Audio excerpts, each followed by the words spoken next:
4, 3, 2, 1. Buenas noches a todas y a todos. Hoy tenemos nuestra última sesión del año y esta sesión va a estar, la va a impartir la doctora Ivette Santillán Lomelí. La doctora Santillán es médico cirujano, egresado de la Universidad de Anáhuac y es especialista en cirugía general en el Centro Médico Nacional Manuel Ávila Camacho en Puebla y también de alta especialidad en ginecología, en cirugía endoscópica, perdón, en el Hospital General Manuel G. González. También tiene la su especialidad de endoscopía gastrointestinal, diagnóstica y terapéutica, también en el Hospital Manuel G. González. La doctora ha participado en múltiples congresos de endoscopía gastrointestinal y tiene una participación como ponente invitado internacional en el Gastromit en Londres, Inglaterra. Actualmente es médico adscrito al servicio de cirugía endoscópica y endoscópica gastrointestinal en el Hospital en Cancún. El tema que nos impartirá la doctora es principales indicaciones de endoscopía en el embarazo. Sin más, les dejo con la doctora y damos las gracias al Laboratorio Stanford por este patrocinio. Doctora, Muchas adelante. gracias.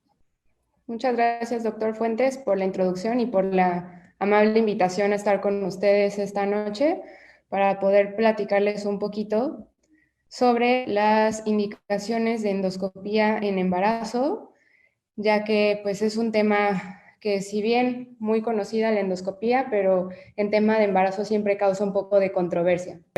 Entonces, pues bueno, vamos a comenzar. Ya no doy más mi introducción porque amablemente el doctor me presentó muy adecuadamente. ¿Okay? Entonces, la clase va a ser breve. El contenido que vamos a tocar va a ser una introducción, cuáles son las indicaciones, las contraindicaciones, el rol de la endoscopía en el embarazo, cuáles son las consideraciones especiales que debemos de tomar en cuenta cuando tenemos una paciente embarazada. Después voy a individualizar un poco la endoscopía, tanto superior, inferior, tocar brevemente CEPRE y ultrasonido endoscópico, un poco de evidencia científica y al final las conclusiones. Como introducción, pues sabemos que la endoscopía es indispensable para el diagnóstico y tratamiento de síntomas gastrointestinales como dolor abdominal, esofagitis por reflujo, enfermedad biliar y hemorragia gastrointestinal principalmente. Anualmente en Estados Unidos se realizan más de 20,000 endoscopías a pacientes embarazadas, entonces no es un procedimiento que se haga poco frecuente. Me refiero en este tipo de población. Anualmente se registran más de 12,000 esófago gastroendoscopías y más de 6,000 a 7,000 colonoscopías y más de 1,000 CEPRES en el embarazo. Sin embargo, pues existen consideraciones únicas que debemos de tomar en cuenta, obviamente relacionadas a las alteraciones fisiológicas que se presentan durante el embarazo y a los riesgos de los procedimientos que se realizan durante el mismo por el feto en útero.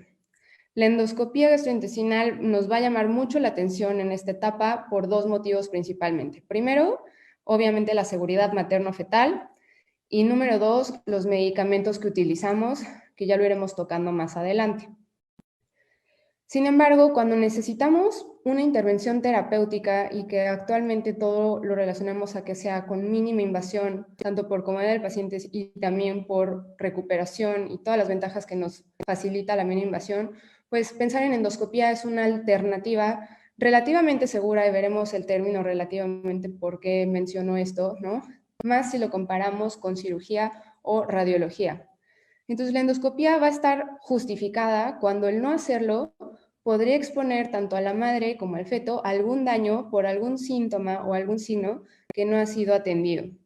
De ahí deriva que debemos de tener las indicaciones claras para poder tener una ventaja y una ayuda de este estudio terapéutico, ¿no? Y no nada más exponer a un paciente a lo mejor sin la mejor indicación.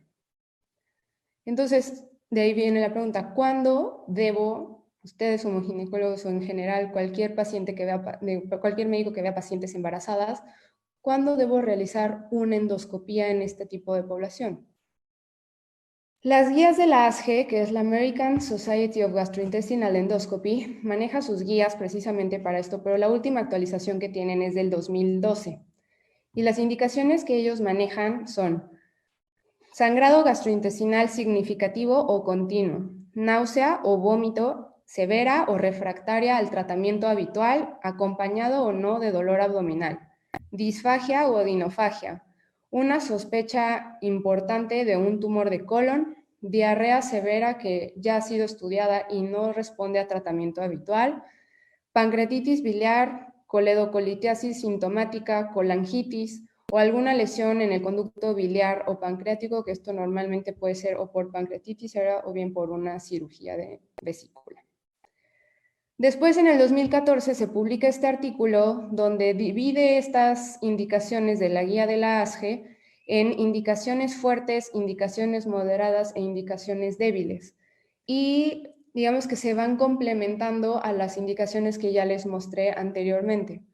Pero teniendo una idea que las indicaciones fuertes que sí o sí van a beneficiar a una paciente embarazada van a ser disfagia que se presente en más de 1 o 2 semanas, especialmente cuando perdió peso la paciente o ha disminuido su ingesta oral, odinofagia de 1 a 2 semanas, una hemorragia gastrointestinal con hematemesis o melena, principalmente si la paciente se vuelve hipotensa o requiere transfusiones o tiene un declive importante en el nivel de hemoglobina, ¿no? Una hemorragia gastrointestinal con sospecha de varices esofágicas, esto en pacientes hepatópatas, que normalmente es mucho más raro que se presente en embarazo, pero igual es una indicación importante. Sospecha fuerte de algún tumor por algún estudio de imagen previo, posible obstrucción gastrointestinal. En esta población, como es población joven, lo principal que tenemos que tener sospechas de una enfermedad ulceropéptica, ¿no? Sangrado gastrointestinal para poder hacer terapia endoscópica, y alguna estenosis que requiera dilatación por balón, igualmente es una indicación fuerte. ¿Cuáles son las indicaciones moderadas, no?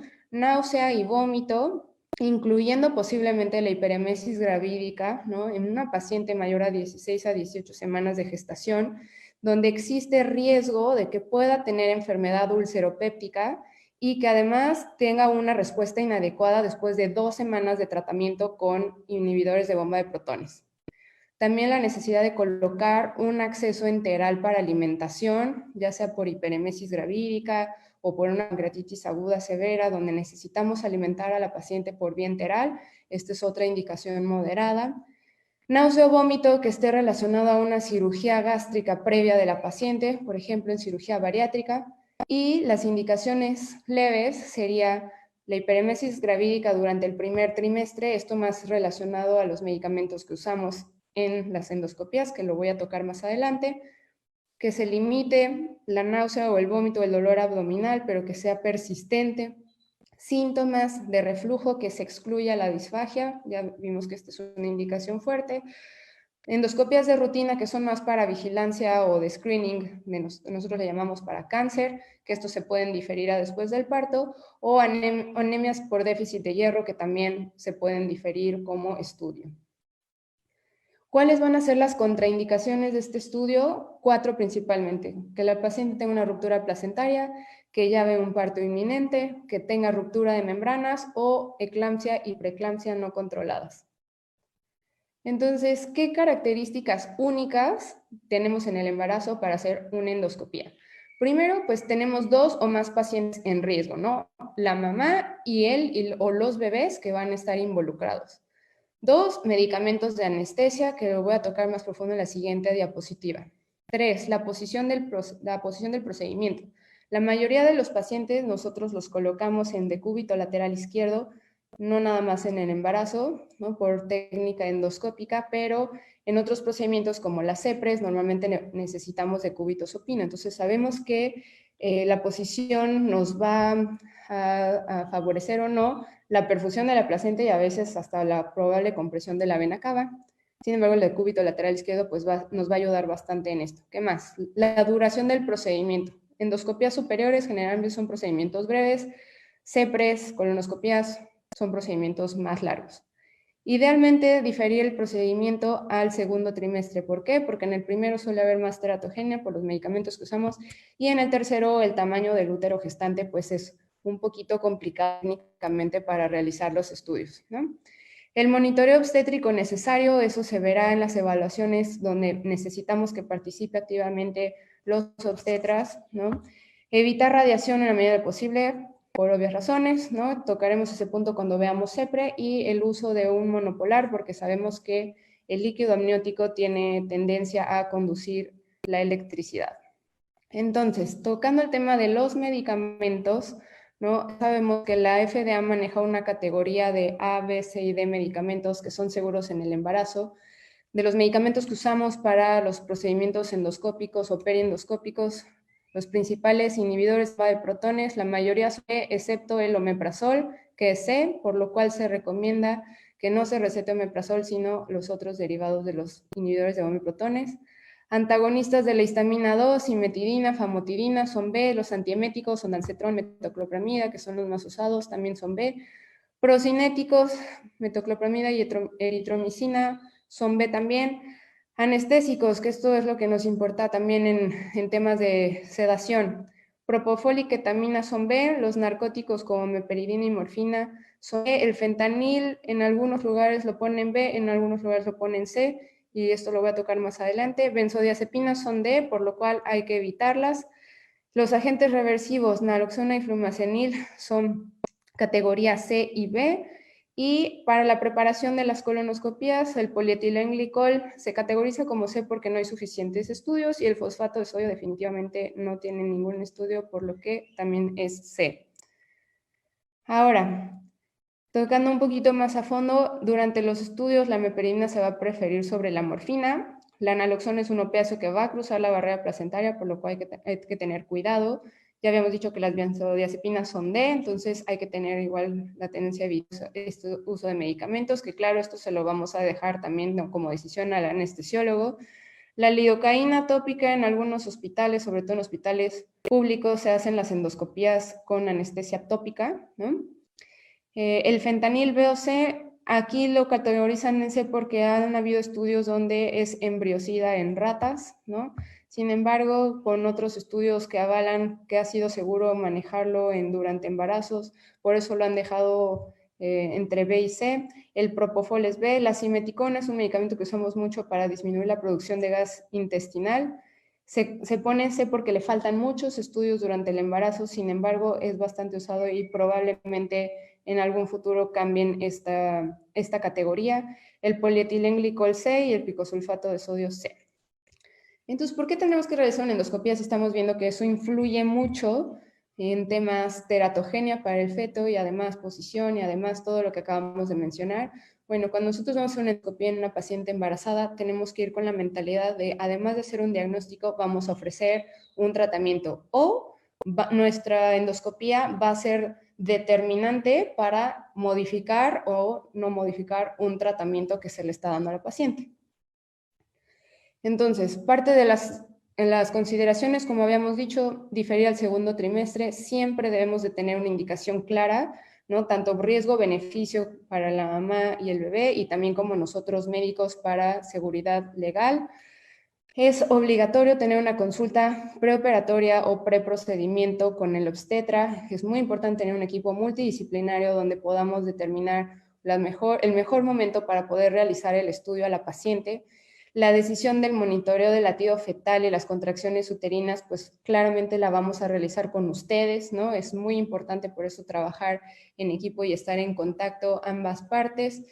La decúbito lateral izquierdo, que ya lo había mencionado, y el electrocauterio, que cuando lo usamos tratamos de que el trayecto uterino no esté entre nuestra placa, nuestra salida de la corriente, ¿no? Y el catéter que utilizamos para hacer coagulación o cualquier situación por la cual lo estemos usando.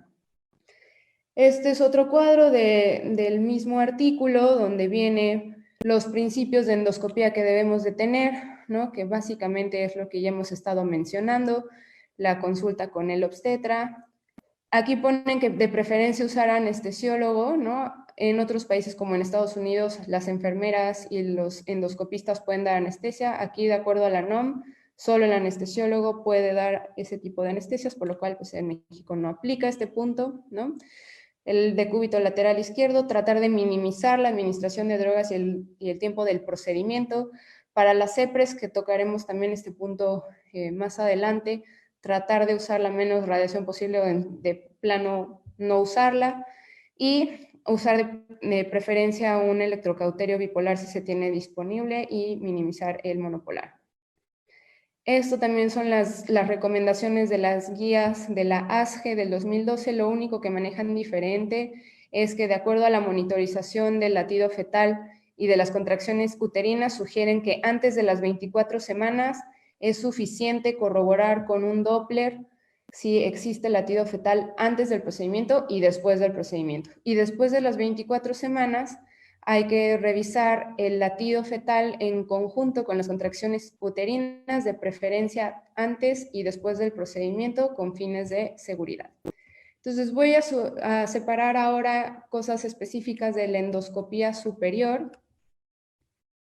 Es el procedimiento más frecuentemente realizado en el embarazo y la indicación principal por la que se realiza es por reflujo severo, ¿no? Después también viene diagnósticos de Helicobacter pylori, diagnósticos de úlceras, diagnósticos de varices esofágicas, diagnósticos diferenciales de anemia y por malignidad también, tristemente.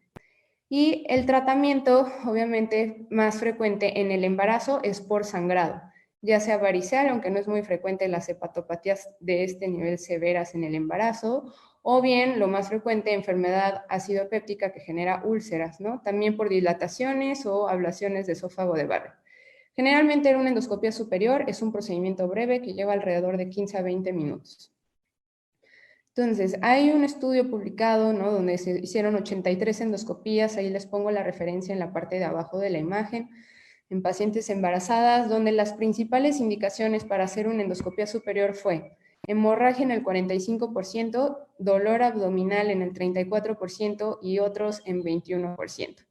El diagnóstico más frecuente fue reflujo en 62% de los pacientes. Recordemos que el reflujo se exacerba durante el embarazo ya que hay aumento de la presión intraabdominal por el útero grávido y además disminuye la presión del esfínter esofágico inferior.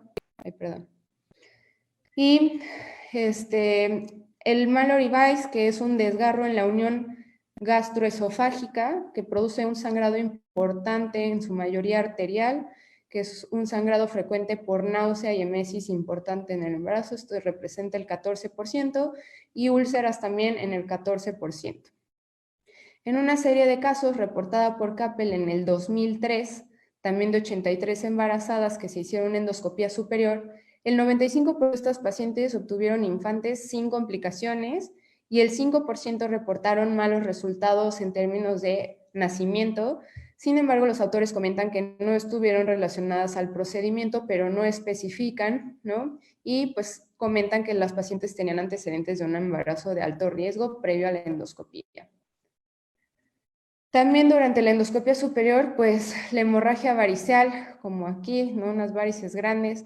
Es raro tener embarazadas con una enfermedad hepática tan severa y avanzada, pero es importante investigar sobre cirrosis preexistente o bien las pacientes que hacen falla hepática aguda por esteatosis hepática severa del embarazo. Recordemos que el embarazo pues va a exacerbar la presión portal por aumento del volumen circulante y las pacientes que de por sí ya tienen una hepatopatía, un tercio de estas pacientes va a desarrollar, o sea, bueno, con hipertensión portal va a desarrollar varices de novo, que no es un porcentaje bajo, y las pacientes que ya cuentan con varices esofágicas al momento de embarazarse, 2/3 van a presentar sangrado durante el embarazo. Entonces sí es un punto importante y hay que tener mucho cuidado con las pacientes que tienen hepatopatías, que lo ideal sería que tuvieran una endoscopía previa a embarazarse. Sabemos que no todos los pacientes se hacen estudios antes del embarazo, pero por ejemplo en clínicas de biología de la reproducción, pues sería importante que si se identifica una paciente con hepatopatía, se considere revisar si tiene una enfermedad avanzada en términos de varices esofágicas. La cápsula endoscópica está indicada para revisar sangrados de tubo digestivo medio, o sea, intestino delgado. Actualmente está contraindicada durante el embarazo. ¿Por qué? porque esta cápsula se puede atorar en el intestino. Es un porcentaje bajo, sin embargo, por el mínimo riesgo que esto representa de que se pudiera quedar atorada en el intestino delgado, es por lo cual la FDA mantiene contraindicado este estudio, ¿no? Es una cápsula muy chiquita, como podemos ver aquí, ¿no? Mide de 1 a 2.5, se ingiere como cualquier píldora y dura de 10 a 12 horas tomando fotos continuas durante el trayecto. Esta sí es meramente diagnóstica. Sin embargo, pues tenemos la desventaja de que si se llega a atorar, pues la paciente tendría que entrar a quirófano. Entonces, existen pocos estudios con evidencia, ¿no? En general, pocos estudios durante el embarazo para endoscopía, evidencia tanto para sangrado como para tratamiento endoscópico, ¿no? Es una población que sabemos que no es fácil que los comités de ética aprueben hacer estudios experimentales. Y pues el uso de enteroscopía, que es el endoscopio que usamos para revisar todo el trayecto del intestino delgado, puede ser por entrada oral o por entrada anal, ¿no? Pues no está indicado y no se ha reportado su uso tampoco, pues son procedimientos largos con mayores riesgos. Pero que sí hemos usado en las embarazadas las colonoscopías. ¿Por qué? Indicaciones más frecuentes, sangrado, ¿no? Sabemos que la colonoscopia va a requerir de una preparación. ¿Para qué? Para que podamos diagnosticar, para que podamos ver mientras hacemos el estudio.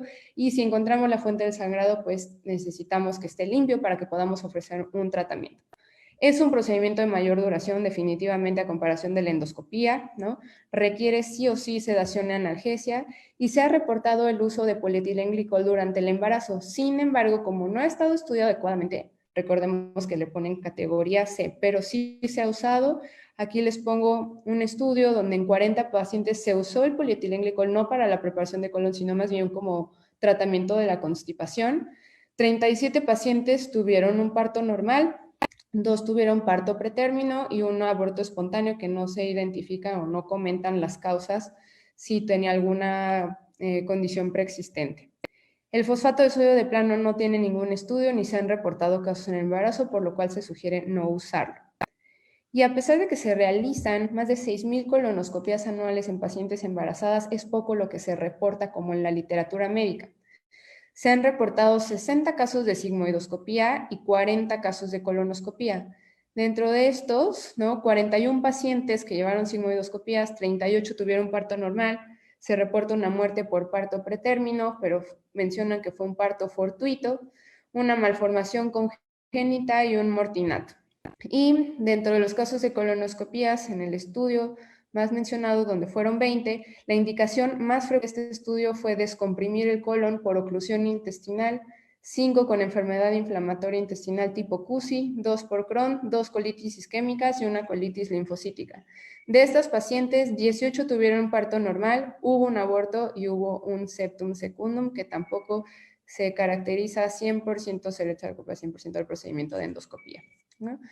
Existe otro estudio con 8 pacientes embarazadas que se les hizo colonoscopia. Este es más reciente, este es del 2011, donde reportan 6 niños sanos, un aborto 4 meses después del estudio por una paciente que tuvo enfermedad inflamatoria intestinal severa y que además suspendió su tratamiento inmunosupresora sin indicación y un aborto voluntario.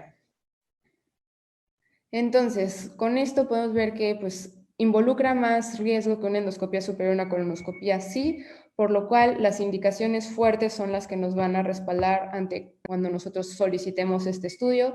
¿Cuáles son indicaciones fuertes durante el embarazo? Que se encuentre una estenosis, que tengamos que evaluar un tumor de colon concomitante con embarazo, que haya sangrado, diarrea severa inexplicable, dolor abdominal persistente y severo, y como opción terapéutica para evitar cirugía también es una indicación fuerte.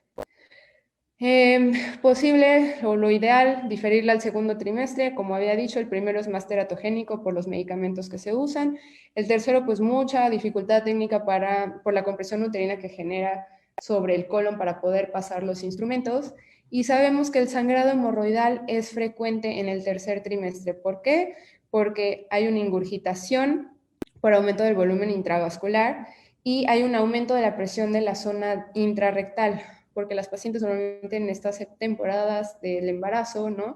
Ya tienen mayor constipación o sufren un poquito más para ir al baño, entonces esto provoca que aumenten el tiempo de defecación y que se concentre mucho más presión en la zona rectal.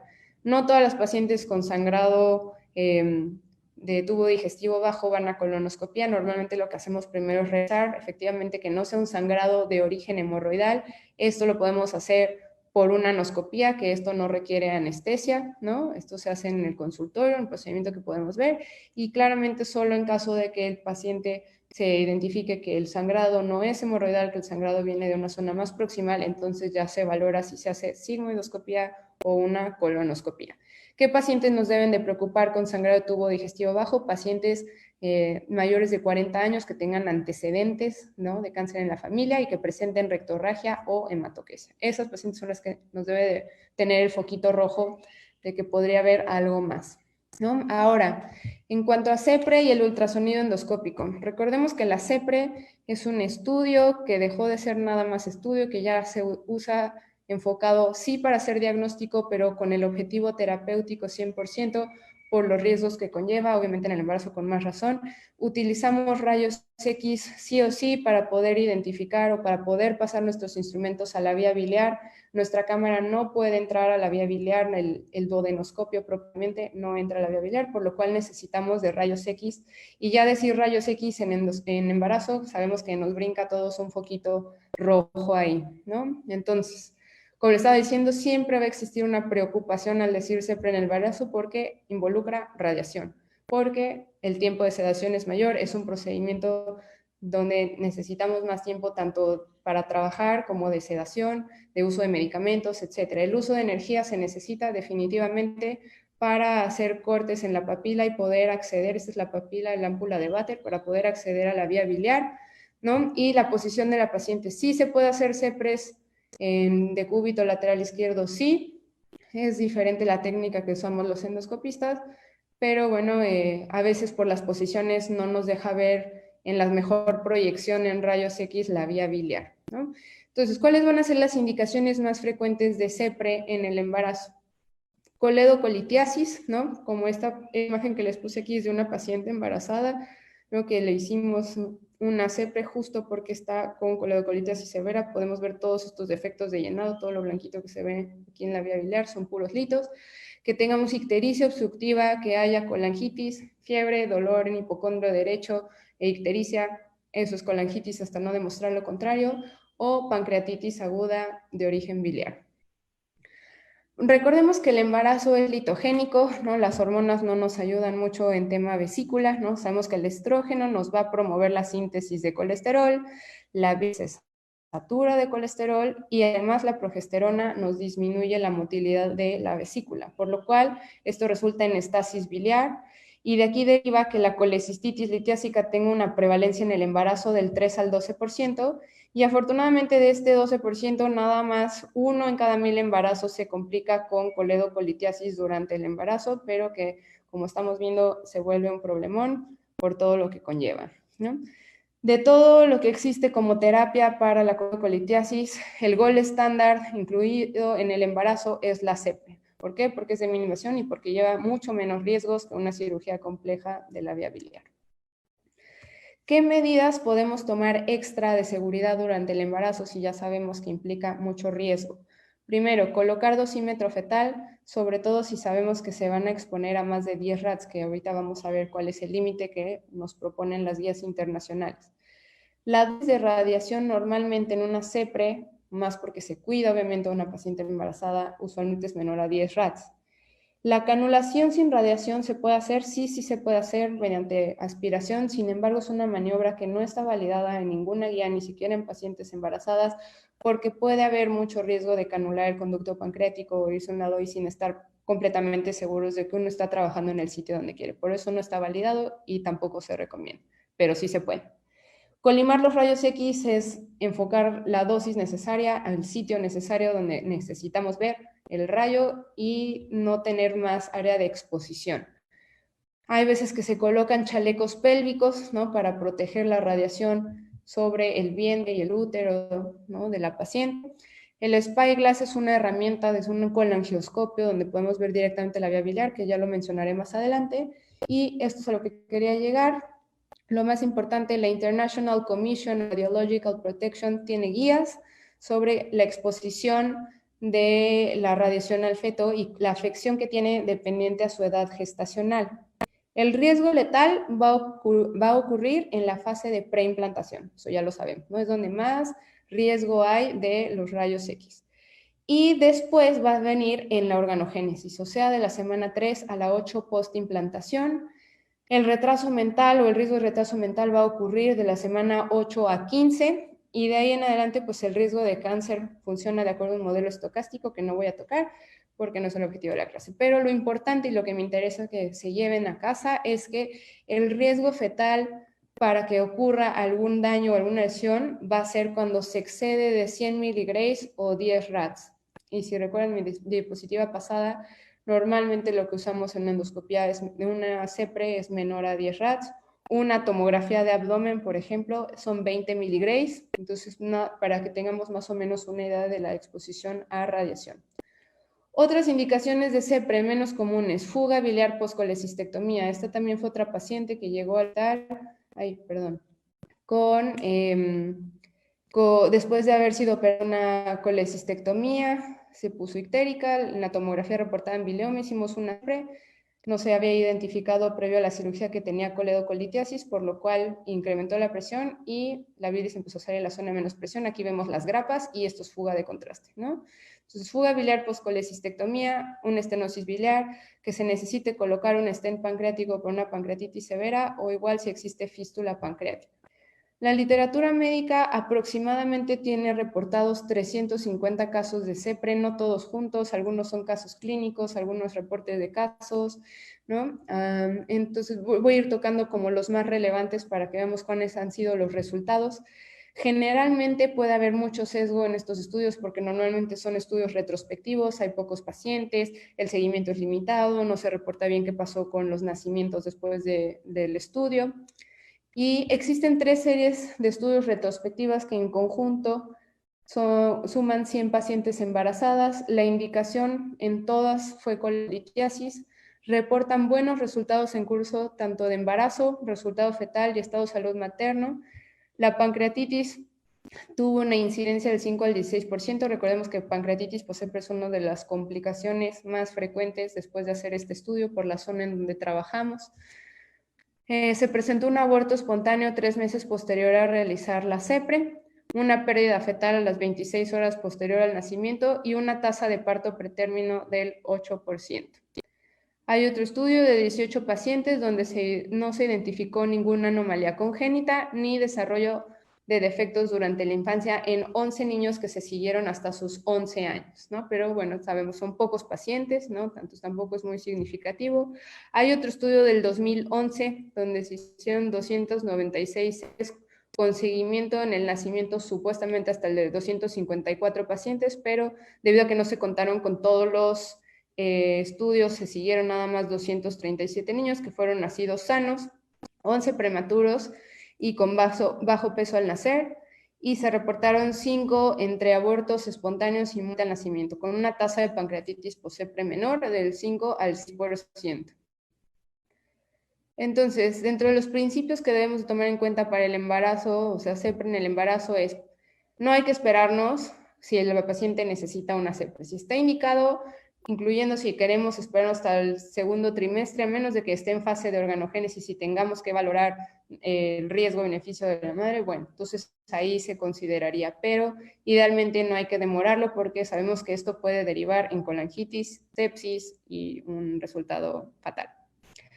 Minimizar o eliminar la radiación, esto nos toca tanto a los técnicos de rayos X como a los que hacemos la CEPRE para tratar de limitar la exposición fetal, lograr la expulsión de todos los litos o asegurar un drenaje biliar adecuado. Esta es la imagen de la CEPRE de la paciente que les puse al principio de que estaba llena de los litos de coledocolitiasis. Por supuesto que no íbamos a meternos a tanta radiación para quitarle todos esos litos. Lo que hicimos fue asegurar un drenaje biliar adecuado colocando una prótesis que nos va a mantener permeable la vía biliar y con eliminación continua de bilis. Y una vez que se resuelve el embarazo, entonces podremos entrar a resolver todas las piedras que tenga en la vía biliar, ¿no?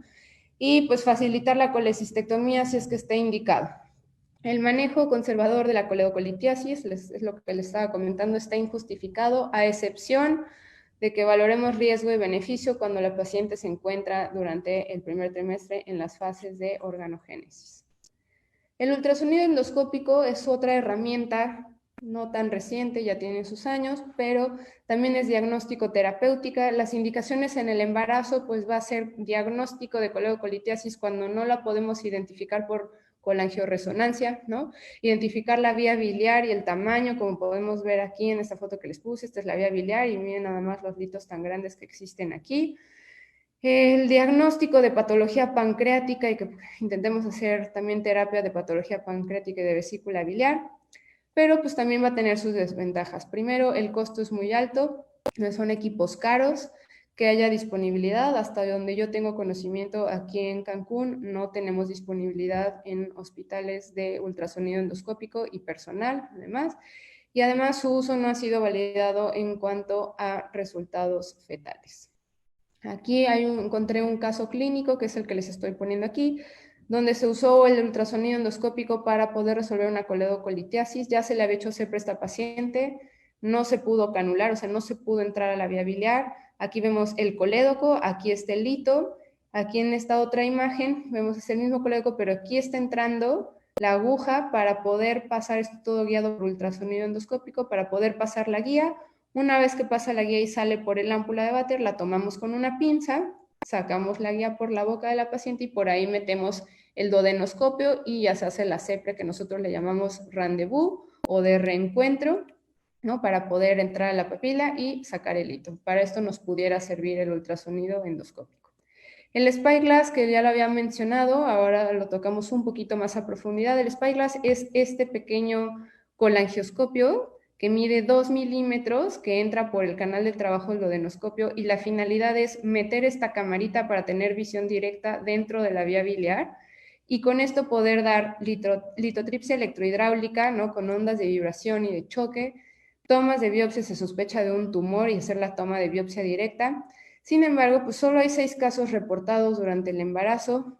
Es un procedimiento mucho más largo porque involucra muchas cosas técnicas aquí que prolongan la anestesia, por lo cual no es recomendado en el embarazo, pero es una terapia que ha funcionado, que ya sí hay casos reportados, pero bueno, que hay que tener sus consideraciones. Tiene una tasa de éxito reportada, obviamente no en embarazo, pero en pacientes normales, de 70 al 100% de coledocolitiasis, y esto se los puse para que se den una idea. Esta es la visión normal por dentro de la vía biliar y pues cómo se ve cuando hay litos dentro de la misma.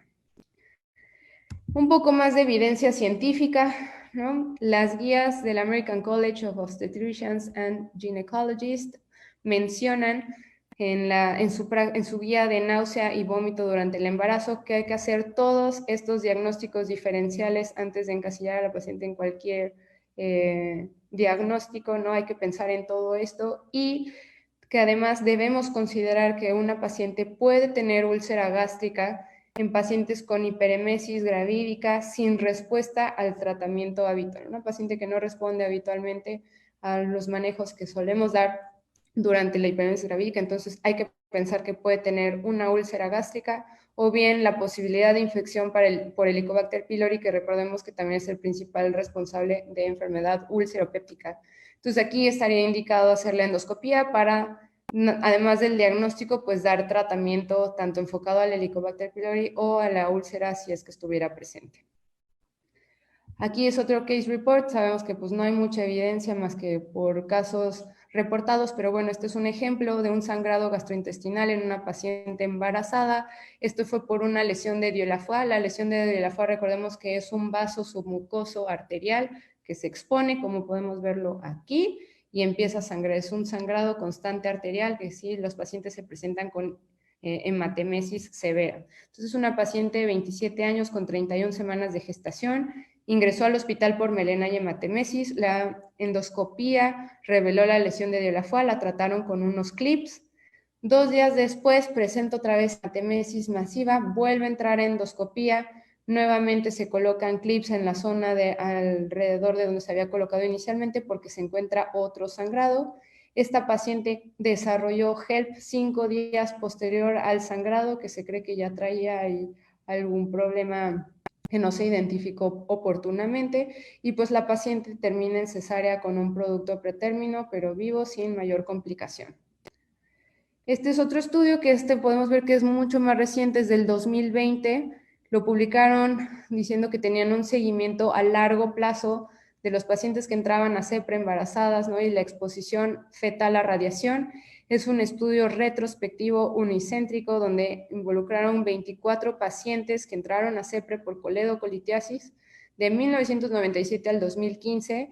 El seguimiento fue hasta el nacimiento y del 2014 al 2015 empezaron a hacer entrevistas a la madre sobre la salud del hijo, ¿no? Revisaron, además de la entrevista a la madre, pues la cartilla del niño. Entonces, mencionan los autores que hicieron un seguimiento promedio hasta los 11 años de estos niños. ¿Cuáles fueron los resultados? 15 pacientes llegaron a término, hubo un paciente pretérmino de 12 semanas por una preeclampsia, no hubo casos de aborto, óbitos ni malformaciones, perdón, aquí me equivoqué, fue un pretérmino y una paciente a las 12 semanas estuvo con preeclampsia, que fue lo que mencionaban ahí como relevante, y no hubo casos de retraso en el desarrollo, bajo rendimiento escolar ni malignidad. Estos autores concluyen que la CEPRE tiene buenos resultados a largo plazo en niños nacidos posteriores a eventos de CEPRE en embarazo, pero pues sí es un estudio que tiene ciertos sesgos, ¿no? Y que a pesar de que reportan como todos sus resultados, el nada más tener una encuesta con la madre y revisar la cartilla, pues deja un poquito que decir en cuestión de la evidencia sobre la salud de los niños. Aquí hay otro artículo que es del 2015, donde se hacen endoscopías de tracto gastrointestinal inferior en embarazo, ¿no? ¿Qué riesgos posee para la madre y el niño? Es una revisión sistemática. El objetivo fue valorar si estas endoscopías de tracto gastrointestinal inferior afectan el resultado del embarazo en cualquiera de los 3 trimestres. Fue una revisión de 1990 a 2014, mujeres embarazadas con colonoscopía, y se trató de identificar eventos adversos como aborto espontáneo, parto pretérmino, óbitos, y si tenían estos relación con la colonoscopía o la endoscopía de tracto gastrointestinal inferior. Aquí les pongo cómo fue la selección, que al final de todos estos artículos solo se incluyeron 82, de los cuales fueron 2 estudios retrospectivos controlados, un estudio no controlado y 79 casos clínicos. Volvemos a lo mismo, ¿no? Son más casos clínicos los reportados que lo que realmente se puede hacer de evidencia de calidad. En 79 casos clínicos fueron 92 pacientes con endoscopías de tracto gastrointestinal inferior, y las principales 5 indicaciones de por qué se hicieron estas endoscopías fueron enfermedad inflamatoria intestinal y otras colitis, tumores malignos, volvulus, obstrucción de colon no maligna y sangrado de tubo digestivo. Aquí les pongo las tablas del estudio, pero donde lo dividieron muy adecuado, cuál fue la indicación, cuáles fueron los eventos maternos adversos, si hubo algún otra, el resultado del embarazo, qué resultado tuvo el bebé, si tuvo o no relación con la endoscopía, que por ejemplo aquí, que fue por sangrado gastrointestinal, si tuvo relación con la endoscopía, qué pasó. Bueno, aquí fue un embarazo abdominal, ¿no? O sea que realmente, pues, como tal, no había embarazo, ¿no? La colonoscopía, en este caso, por ejemplo, fueron dos partos pretérminos.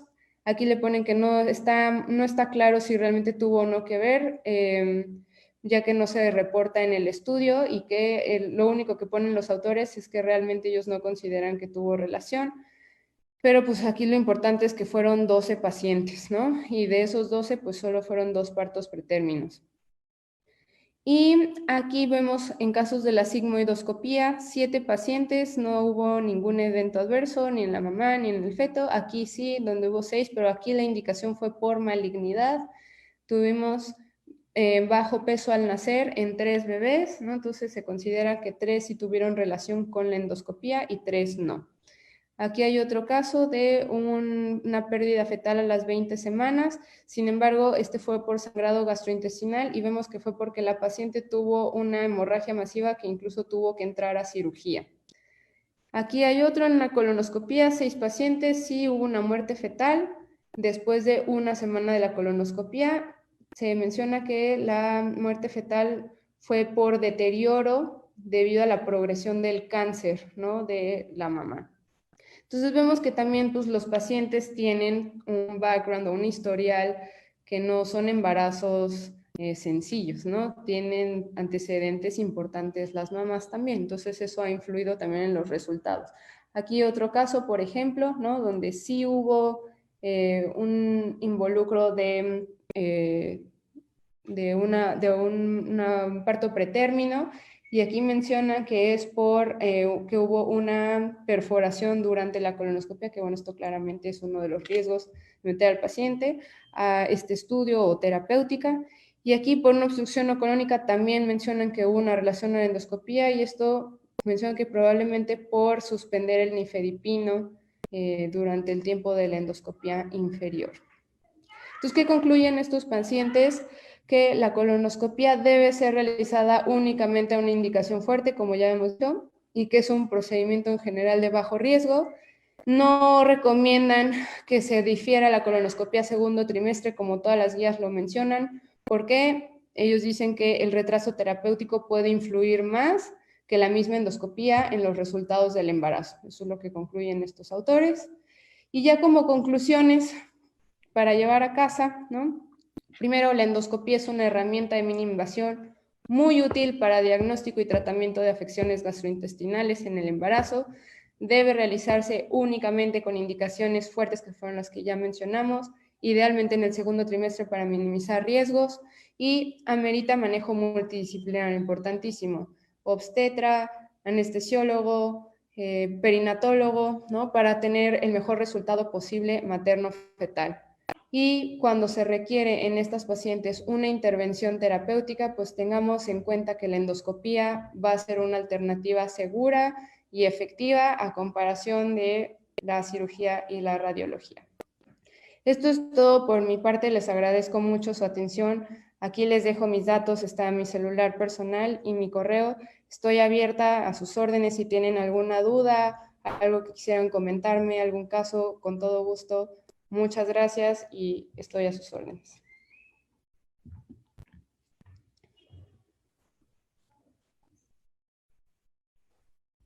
Pues muchas gracias, doctora Ivette. De verdad que es otro mundo la endoscopia y la cirugía endoscópica. Aunado a que se requieren de medicamentos especiales que pocas veces manejamos nosotros. Entonces, se hace doblemente el reto de tratar este tipo de pacientes.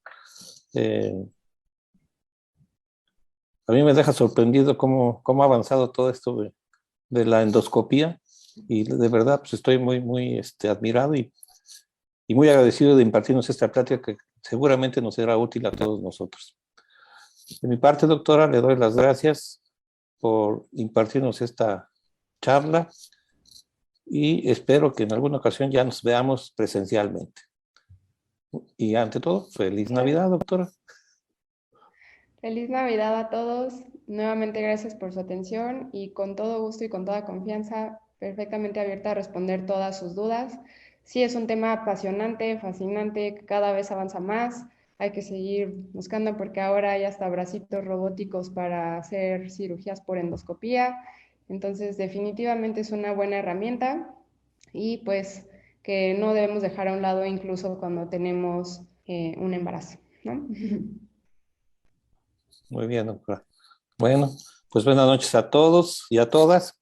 Les recordamos que la cena navideña, el día de mañana les vamos a hacer llegar la ubicación del salón por vía del chat, del Coqui, y damos las gracias también al Laboratorio Sanfer por el patrocinio de esta plática. Buenas noches a todas y a todos. Muchas gracias a todos. Hasta luego. Hasta luego, doctora.